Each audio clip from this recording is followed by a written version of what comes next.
Kita akan memperhatikan terlebih dahulu dua ayat yang pertama. Saya akan membacakan dua ayat yang pertama, kemudian kita akan menelusuri ayat demi ayat di dalam perikop ini. Matius pasal yang ke-17 ayat yang pertama sampai kedua, demikianlah firman Tuhan. 6 hari kemudian Yesus membawa Petrus, Yakobus, dan Yohanes saudaranya, dan bersama-sama dengan mereka ia naik ke sebuah gunung yang tinggi. Di situ mereka sendiri saja. Lalu Yesus berubah rupa di depan mata mereka. Wajahnya bercahaya seperti matahari dan pakaiannya menjadi putih bersinar seperti terang.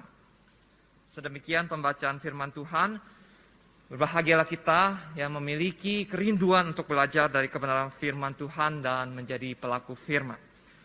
Bapak Ibu Saudara yang dikasihi Tuhan, saya ingin mengawali khotbah pada kesempatan ini dengan sebuah foto ya. Ini adalah sebuah foto dari seorang pengkhotbah yang terkenal, foto yang jadul ya Bapak Ibu Saudara. Bapak Ibu bisa melihat ini adalah suatu foto yang masih black and white. Ini adalah seorang pengkhotbah yang terkenal. Seorang pengkhotbah dari Amerika Serikat yang berkeliling berkhotbah dari satu negara ke negara yang lain. Kira-kira bisa menebak siapa nama pengkhotbah ini?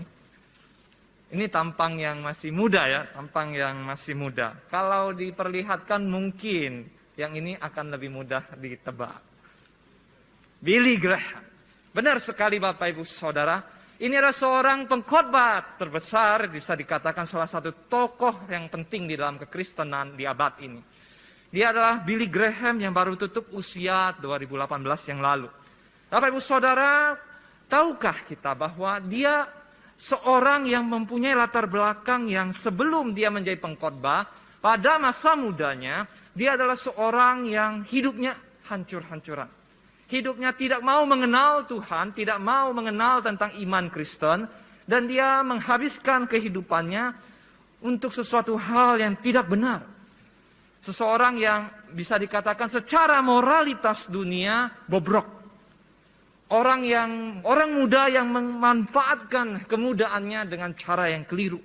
Dan ketika diajak ke gereja, tidak mau. Bapak Ibu Saudara, dia punya latar belakang seperti ini, seorang Billy Graham.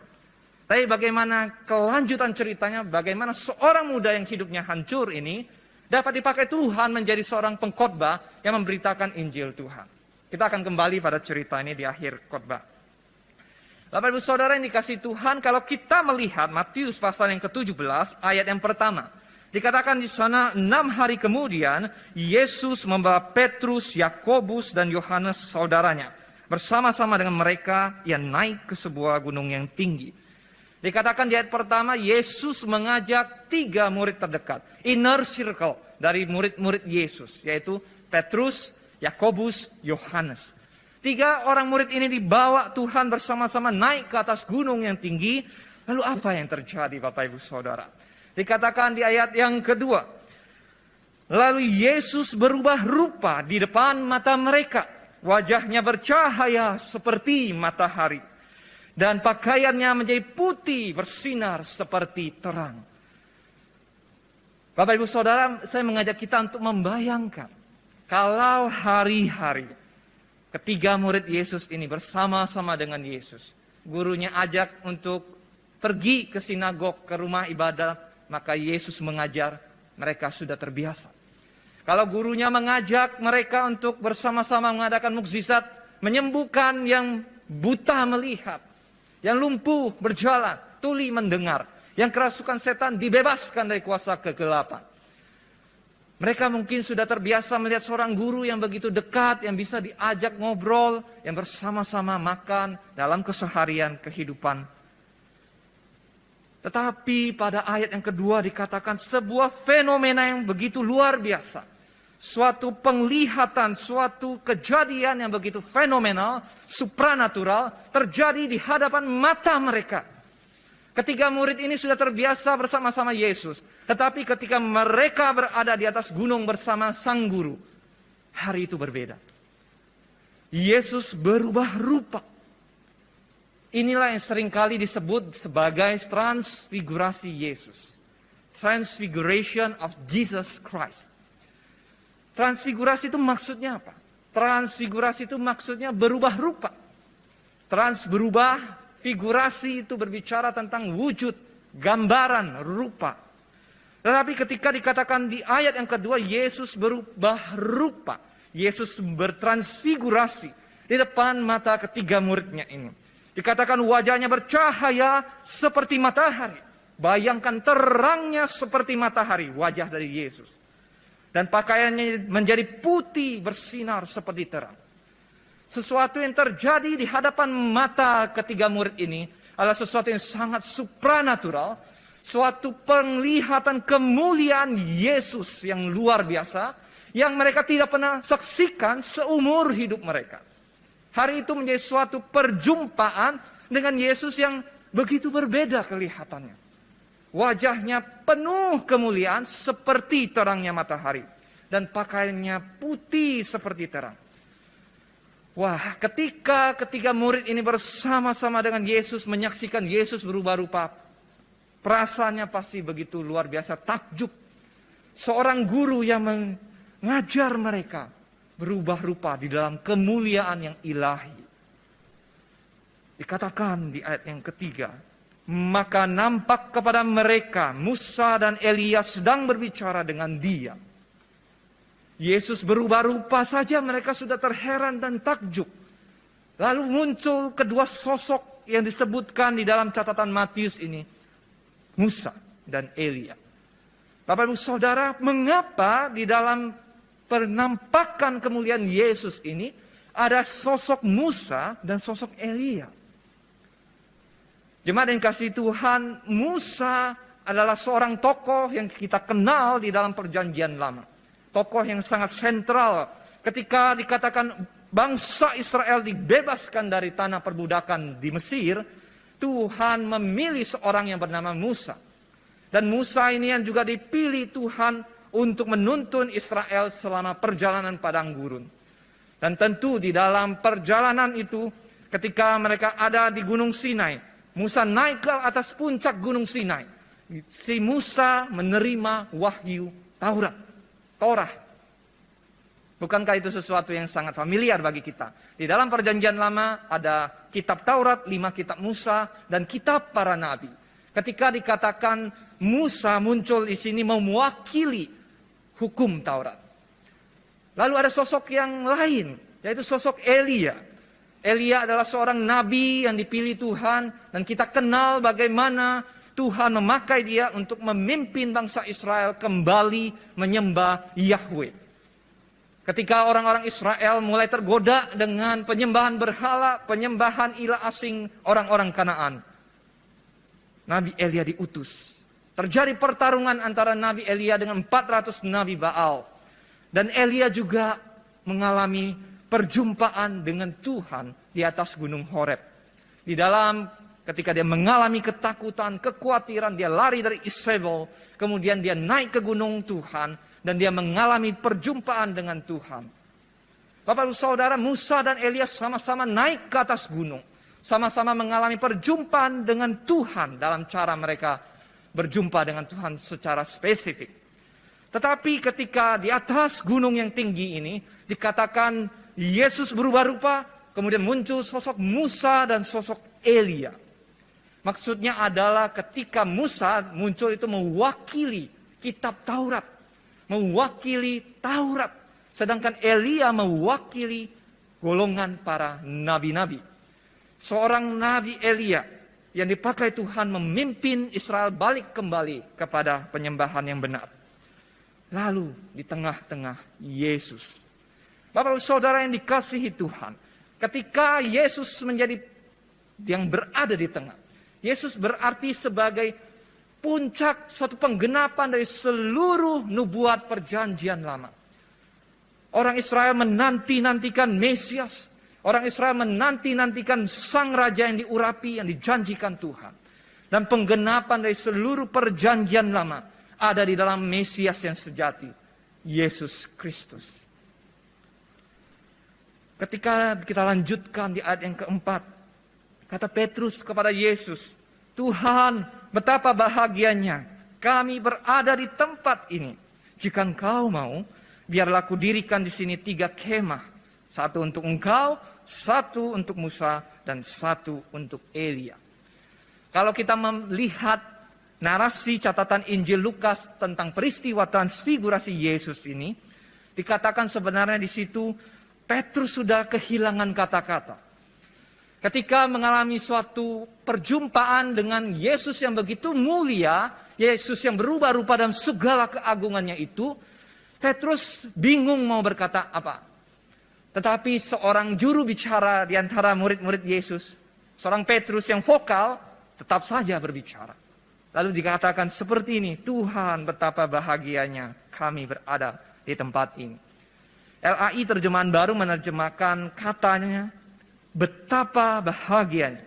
Kalau di dalam bahasa Yunaninya itu menggunakan kata kalos.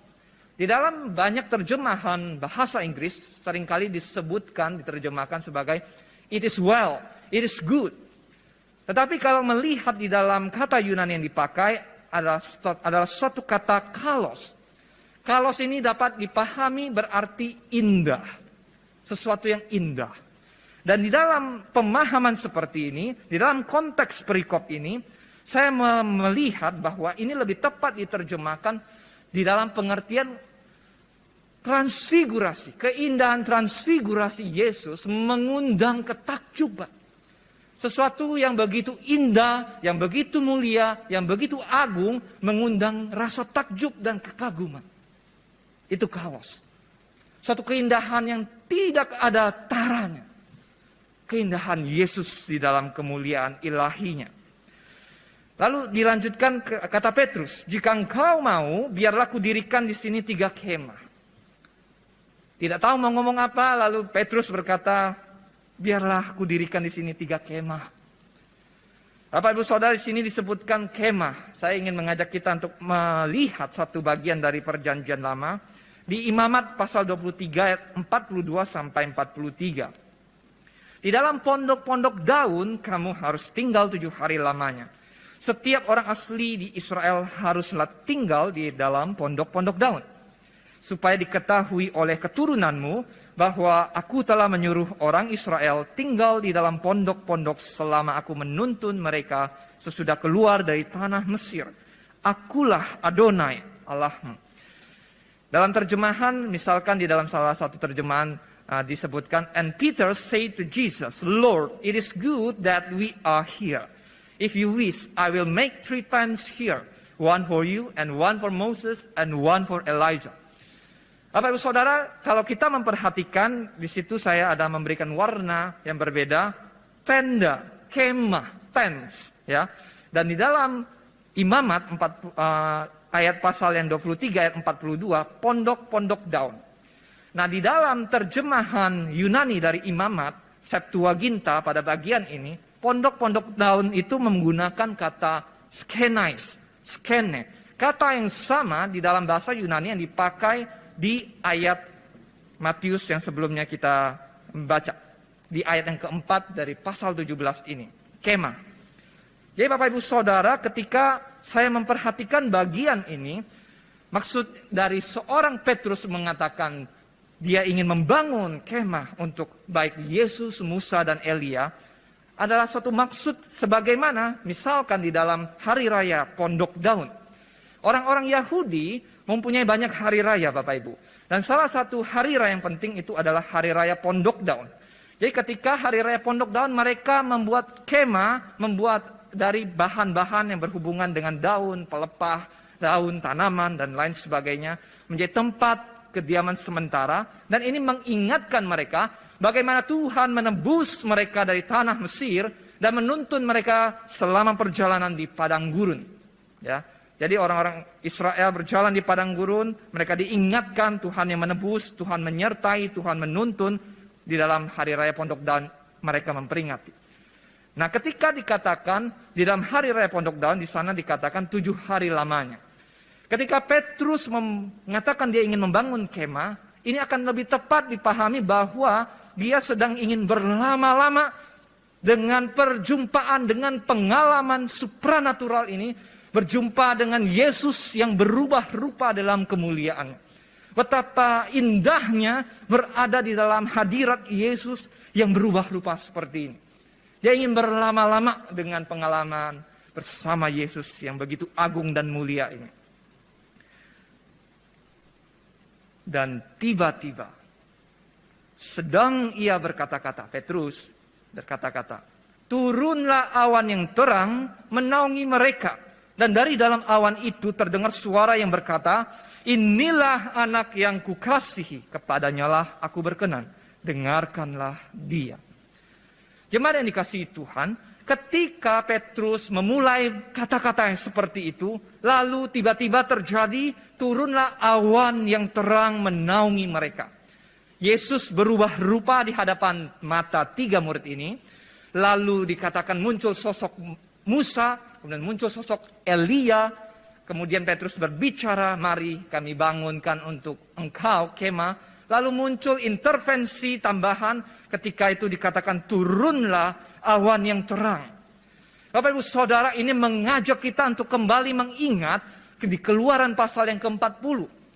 Ketika orang Israel berjalan di padang gurun, Tuhan menyatakan kehadirannya di tengah-tengah umat Israel di dalam kemah suci.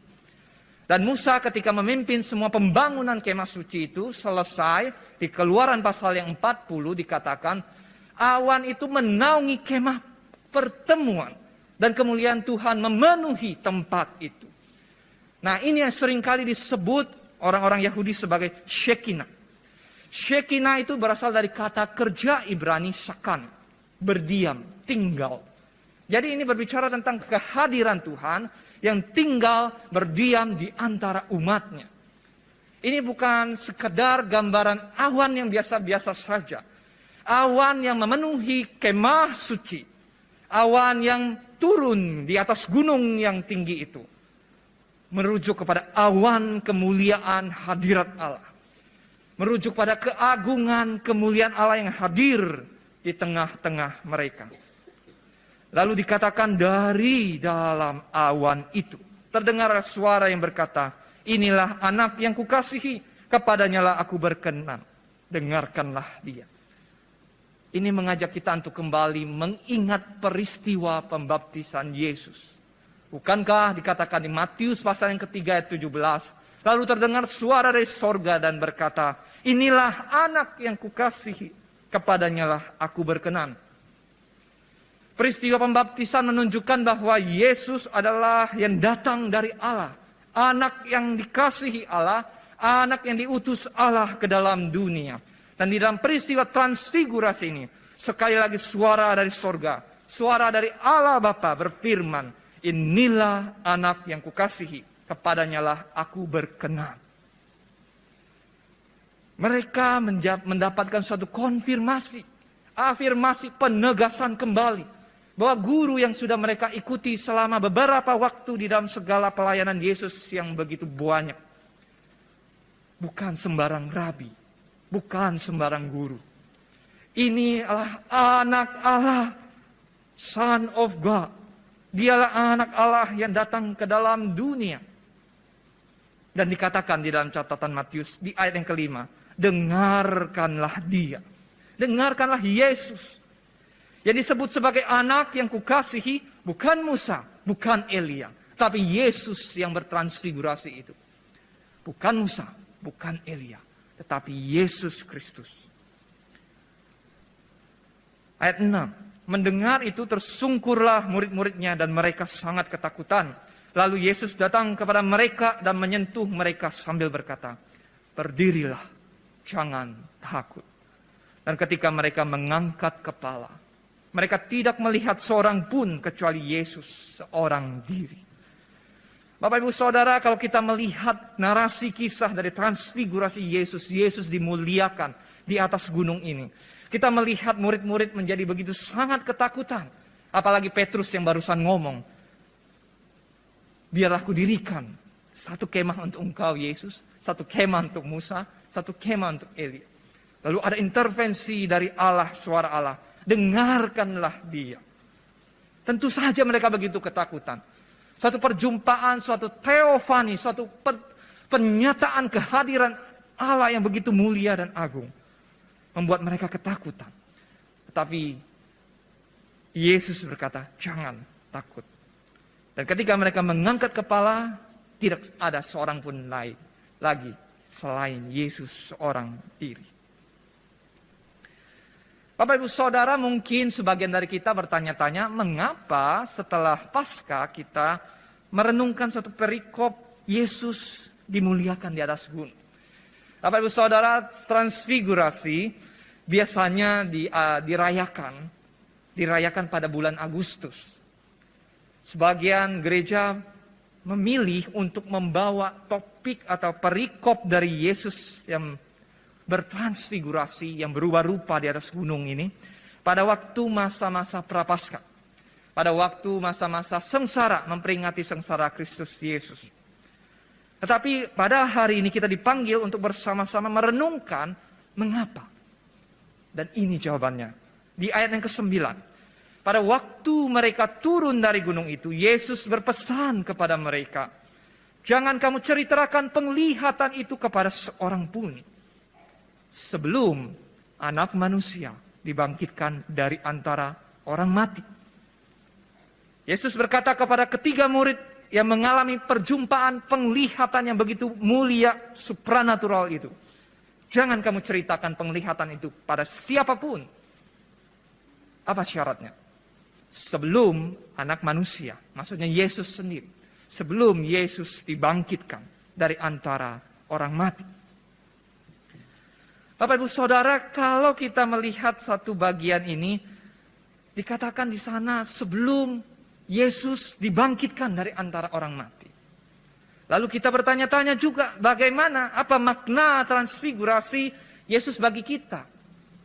Bukankah yang melihat secara langsung hanyalah Petrus, Yohanes, Yakobus? Saya kan tidak melihat. Saya tidak mengalami peristiwa transfigurasi Yesus yang dimuliakan di atas gunung. Apa makna transfigurasi Yesus bagi kita? Saya ingin membagikan setidaknya 3 bagaimana kita memaknai transfigurasi dan menerapkan firman Tuhan di dalam kehidupan kita. Yang pertama, transfigurasi Yesus menuntun kepada pengenalan akan Tuhan Yesus dan transformasi cara pandang dunia. Transfigurasi Yesus yang dimuliakan di atas gunung menuntun kepada pengenalan akan Tuhan Yesus dan transformasi cara pandang dunia. Transfigurasi Yesus, transformasi worldview. Transformasi cara pandang dunia. Apa maksudnya? Bapak Saudara, dikatakan oleh seorang penafsir Perjanjian Baru, Michael Wilkins, dikatakan seperti ini. Jesus' transfiguration also demands the transformation of our own worldview. When we see him for who he is truly as the ontological Son of God incarnate, it promises for us a completely new way of looking at reality. Seorang penafsir berkata seperti ini, transfigurasi Yesus menuntun kita kepada transformasi worldview. Cara pandang dunia, cara kita melihat dunia ini. Siapa yang menjadikan dunia ini? Dunia ini tentang siapa? Ketika saya menjalani kehidupan, saya menghadapi masalah, ini tentang siapa? Apa tujuan hidup saya? When we see him for who he is truly as the ontological Son of God incarnate. Ketika kita menyaksikan Yesus sebagaimana adanya dia sebagai sesungguh-sungguhnya anak tunggal Allah yang berinkarnasi. Yesus anak Allah yang berinkarnasi, seorang sesosok pribadi yang ilahi, firman Allah yang hidup, masuk ke dalam dunia, menjadi seorang manusia, menjalani kehidupan, menjejakkan kakinya di bumi ini 2000 tahun yang lalu. Murid-murid merasa kesulitan untuk memahami. Murid-murid mengikut seorang guru, seorang rabi, mengadakan mukjizat, mengajar banyak orang, luar biasa. Tetapi Allah yang menjadi manusia, anak Allah yang maha tinggi datang ke dalam dunia.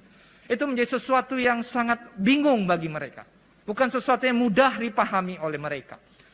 Maka murid-murid berproses di dalam perjalanan dari waktu ke waktu untuk bisa akhirnya memahami setelah Yesus bangkit dari kematian.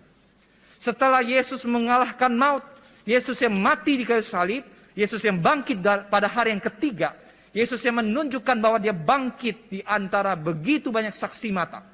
Dikatakan di 1 Korintus 15, 500 saudara-saudara sekaligus pada waktu yang sama. Yesus yang mengalahkan maut, Yesus yang bangkit dari kematian, Yesus ini menunjukkan identitasnya kepada murid-muridnya. Dan murid-muridnya baru paham setelah anak manusia itu bangkit dari antara orang mati. Transfigurasi ini mengundang kita kepada suatu perubahan, transformasi cara pandang kita. Bagaimana kita menjalani kehidupan kita. Bagaimana kita menjalani hari-hari yang kita lalui. Apakah kita mengikut Tuhan? Apakah kita sekadar menjalankan kewajiban religius sebagai seorang Kristen? Apakah ketika kita mengalami masalah di dalam kehidupan, kita lebih menyukai shortcut, solusi yang instan. Kita mau pakai cara-cara yang kita tahu instan, cepat selesai masalah ini. Kalau saya pakai cara ini, tetapi sesungguhnya kita tahu firman Tuhan melarang kita untuk mengerjakan hal-hal yang tidak benar. Bapak Ibu Saudara, perubahan cara pandang dunia, perubahan cara menyikapi permasalahan di dalam kehidupan adalah yang diminta Tuhan dari perjumpaan dengan Yesus yang bangkit dari antara orang mati. Kedua, ketika dikatakan, dengarkanlah Yesus Kristus dan taatilah firman-Nya. Dengarkanlah Yesus dan taatilah firman-Nya. Bapak Ibu Saudara, saya mengundang kita untuk memperhatikan konteks dekat dari perikop pasal 17 ini. Di pasal yang sebelumnya, pasal yang ke-16, saya bacakan ayat 21-23. Sejak waktu itu, Yesus mulai menyatakan kepada murid-muridnya bahwa ia harus pergi ke Yerusalem dan menanggung banyak penderitaan dari pihak tua-tua, imam-imam kepala dan ahli-ahli Taurat. Lalu dibunuh dan dibangkitkan pada hari ketiga. Tetapi Petrus menarik Yesus ke samping dan menegur dia. Katanya, Tuhan, kiranya Allah menjauhkan hal itu. Hal itu sekali-kali takkan menimpa engkau. Masih segar di dalam ingatan kita bahwa Yesus mengatakan kepada Petrus, enyahlah iblis. Engkau bukan memikirkan apa yang dipikirkan Allah, melainkan apa yang dipikirkan manusia. Tepat perikop sebelumnya, di pasal yang ke-16 ini, Yesus sedang mengutarakan pemberitahuan pertama tentang penderitaan Yesus. Bahwa dia akan menderita, dia akan sengsara, dia akan mati. Bagaimana mungkin guru engkau melakukan begitu banyak mukjizat? Bagaimana mungkin Mesias Raja yang diurapi akan mati sengsara? Mereka tidak bisa menerima, mereka tergoncang imannya. Nah, kita melihat perikop di bawahnya. Di pasal yang 17, ayat 17 sampai 20 saya bacakan. Maka kata Yesus, hai kamu angkatan yang tidak percaya dan yang sesat. Berapa lama lagi aku harus tinggal di antara kamu? Berapa lama lagi aku harus sabar terhadap kamu? Bawalah anak itu kemari. Dengan keras Yesus menegur dia, lalu keluar setan itu daripadanya, dan anak itu pun sembuh seketika itu juga. Di dalam catatan perikop selanjutnya ini, Yesus menyembuhkan seorang yang mengalami sakit kerasukan roh jahat. Sementara Yesus dan 3 murid di atas puncak gunung, ada peristiwa transfigurasi, kemuliaan Yesus dinyatakan. Di bawah gunung, ada orang-orang yang murid-murid Yesus yang lain, selain 3 murid itu, berusaha mengusir roh jahat dari seorang anak. Lalu Yesus menegur, seperti dikatakan di ayat 17 tadi. Hai kamu angkatan yang tidak percaya dan yang sesat. Jadi problemnya di sini, murid-murid mengalami goncangan iman, murid-murid tidak memiliki iman yang teguh, murid-murid tidak memiliki pemahaman yang tepat akan siapa Yesus, Mesias yang akan menderita. Mereka tidak memiliki iman yang seharusnya. Lalu di dalam kedua perikop ini, baik sebelum dan sesudah, di tengah-tengah dijepitlah perikop yang dicatat Matius ini. Transfigurasi Yesus dimuliakan di atas gunung. Artinya ketika Yesus menampakkan kemuliaannya kepada 3 murid ini, Yesus sedang memberikan suatu peneguhan, penguatan, perjumpaan untuk meneguhkan 3 murid yang tergoncang imannya. Kita tahu bahwa Petrus, Yakobus, Yohanes adalah soko guru dari gereja perdana. Mereka adalah orang-orang yang paling sentral di antara 12 murid ini. Dan Yesus memberikan peneguhan secara khusus kepada mereka melalui peristiwa transfigurasi Yesus ini. Seorang penafsir Michael Wilkins juga berkata seperti ini. Kalau dia mau membahasakan ulang, kira-kira ketika si Petrus ngomong, saya akan mendirikan kemah, satu buat Yesus, satu buat Musa, satu buat Elia. Seolah-olah dia mau membahasakan ulang, Bapa mau berkata seperti ini kepada Petrus. Petrus, kalau kamu mau sungguh-sungguh memahami siapa itu Yesus dan apa yang akan dia datang kerjakan, diamlah. Diamlah. Berhentilah untuk mencoba menemukan dengan cara, dengan pemikiran kamu sendiri. Dan dengarkanlah apa yang dia wahyukan kepada kamu. Dengarkanlah apa yang dia singkapkan, nyatakan kepada kamu. Sepanjang sisa pasal-pasal di dalam Injil Matius, dan benar-benar sungguh-sungguh sepanjang sisa pelayanan Yesus. Yesus menuntun, memimpin Petrus dan murid-murid lainnya kepada suatu pemahaman yang lebih lengkap, lebih jernih, lebih jelas. Dan yang diperlukan adalah, they stop talking long enough to listen to him. Mereka perlu berhenti, banyak bicara. Dan mulai untuk mendengarkan Yesus. Bukankah itu yang kita dengar di dalam suara dari sorga berkata, inilah anakku yang kukasihi, kepadanyalah aku berkenan. Dengarkanlah dia. Dengarkanlah dia. Maka firman Tuhan di dalam peristiwa transfigurasi ini kita belajar untuk mendengarkan Yesus dan menaati firman-Nya. Hari-hari ini mungkin kita sedang bergumul dengan banyak hal. Dan ketika kita mulai melakukan sesuatu, berpikir untuk melakukan sesuatu yang tidak benar. Untuk menyelesaikan permasalahan kita secara instan. Padahal itu cara yang dosa, yang tidak diperkenan Tuhan. Firman Tuhan mengundang engkau dan saya untuk taat. Untuk mendengarkan firman Tuhan. Untuk taat kepada firman-Nya. Jangan merasa sok hebat, sok pandai, sok kuat. Seperti Petrus yang begitu vokal dan selalu ingin menunjukkan dirinya dan berkata ini dan itu. Lalu Allah sendiri berkata dari sorga, dengarkanlah dia. Marilah kita mendengarkan firman Tuhan dan menaati apa yang diajarkan Tuhan. Yang ketiga, ceritakanlah Tuhan Yesus Kristus dan Injilnya. Ceritakanlah Tuhan Yesus Kristus dan Injilnya. Bapak Ibu Saudara, saya ingin mengajak kita untuk melihat satu bagian dari 2 Petrus. 2 Petrus pasal yang pertama, saya bacakan ayat ke-17 sampai ke-18. 2 Petrus pasal yang pertama ayat 17-18. Kami menyaksikan bagaimana ia menerima kehormatan dan kemuliaan dari Allah Bapa ketika datang kepadanya suara dari yang maha mulia yang mengatakan, inilah anak yang kukasihi, kepadanyalah aku berkenan. Suara itu kami dengar datang dari sorga ketika kami bersama-sama dengan dia di atas gunung yang kudus. Petrus mengingat peristiwa transfigurasi. Dia tidak melupakan. Dan dia menuliskan kembali dalam surat Petrus yang kedua pada bagian yang barusan saja kita dengarkan. Perjumpaan Petrus dengan kemuliaan Yesus di atas gunung, transfigurasi Yesus. Dia tidak mungkin lupa. Dan Tuhan Yesus yang sudah mengalahkan maut, dia mati di kayu salib. Betul, dia mati untuk engkau dan saya. Tetapi dia bangkit pada hari ketiga. Dia menyatakan bahwa dialah Tuhan, dialah juru selamat, dialah Mesias yang sejati. Lalu ketika kita melihat di ayat ke-9 dari pasal ke-17 tadi. Ketiga murid diminta untuk jangan katakan kepada siapa-siapa penglihatan itu. Sebelum anak manusia bangkit dari antara orang mati. Bukankah sekarang kita sudah memperingati Yesus yang bangkit dari kematian? Apa yang kita tunggu? Di dalam Matius 28 ayat 18 sampai 20, Yesus mendekati mereka dalam peristiwa ketika dia akan naik ke sorga.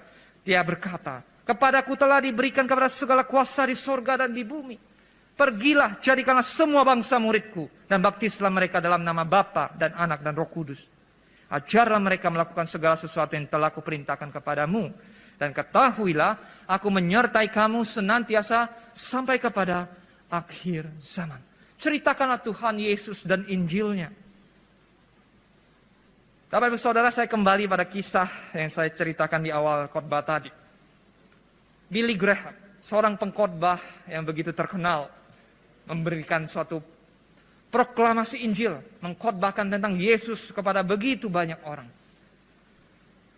Bagaimana seorang Billy ini bisa bertobat dari seorang yang tadinya pemuda yang hidupnya hancur-hancuran, hidupnya bermain-main dengan dosa, hidupnya tidak mau mengenal Tuhan. Billy Graham punya seorang ayah dan ayahnya punya karyawan, pegawai yang bernama Albert McMakin. Albert McMakin ini seorang yang percaya kepada Tuhan dan dia rindu untuk mengajak orang-orang percaya kepada Tuhan. Suatu kali pada waktu di mana tempat mereka tinggal datang pengkhotbah keliling. Lalu si McMakin ini mau mengajak orang-orang untuk datang kepada kebaktian mendengarkan khotbah tentang Tuhan Yesus. Lalu dia teringat dengan anak majikannya, Billy. Billy yang masih muda waktu itu, tetapi jauh dari Tuhan. McMakin ajak Billy, ayo kita mendengarkan khotbah, mendengarkan Injil Tuhan. Billy nggak mau. Ngapain saya datang? Tetapi seorang McMakin terus tekun, terus ngajak dia berulang-ulang pada berbagai kesempatan. Tetap nggak mau. Si McMakin terus mendoakan Billy supaya dia dapat tergerak untuk datang mendengarkan tentang Tuhan Yesus. Tetap gak mau. Tetapi McMakin akhirnya berpikir, kalau saya ajak dia langsung dia tidak mau datang. Nah dia punya ide, dia ngomong sama Billy, saya kan mau ngajak orang-orang datang, mau jemputin satu-satu. Kamu tolong setirin mobil dah. Minta tolong untuk setirin mobil. Nah, si Billy ketika diminta bukan untuk mendengar khotbah, menyetir. Oh, kalau menyetir saya mau, kalau dengar khotbah nggak mau.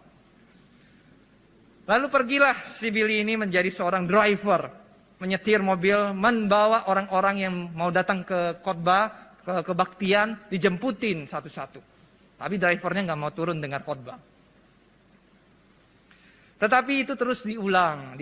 McMakin terus ajak Billy terus terbiasa, akhirnya berulang-ulang setirin, ya jadi driver, jemputin orang-orang, bawa ke tempat di mana kebaktian diadakan. Lalu pelan-pelan Tuhan berkarya, akhirnya Billy tidak betah juga di mobil terus ya. Akhirnya dia turun dari mobilnya dan dia mendengarkan. Berulang-ulang diajak, kemudian dia datang, perlahan-lahan dia dengarkan, akhirnya dia menjadi seorang Kristen, seorang yang percaya kepada Tuhan Yesus. Nah siapa sangka, McMakin apakah dia bermimpi mengajak anak majikannya yang hidupnya hancur, akan suatu hari menjadi seorang pengkhotbah besar? Saya kira tidak ada muncul di dalam benak McMakin seperti itu ya. Bapak Ibu Saudara, kalau kita diajar, diminta Tuhan untuk memberitakan Injil, kita mungkin seringkali beralasan, buat excuse. Oh saya bukan pendeta.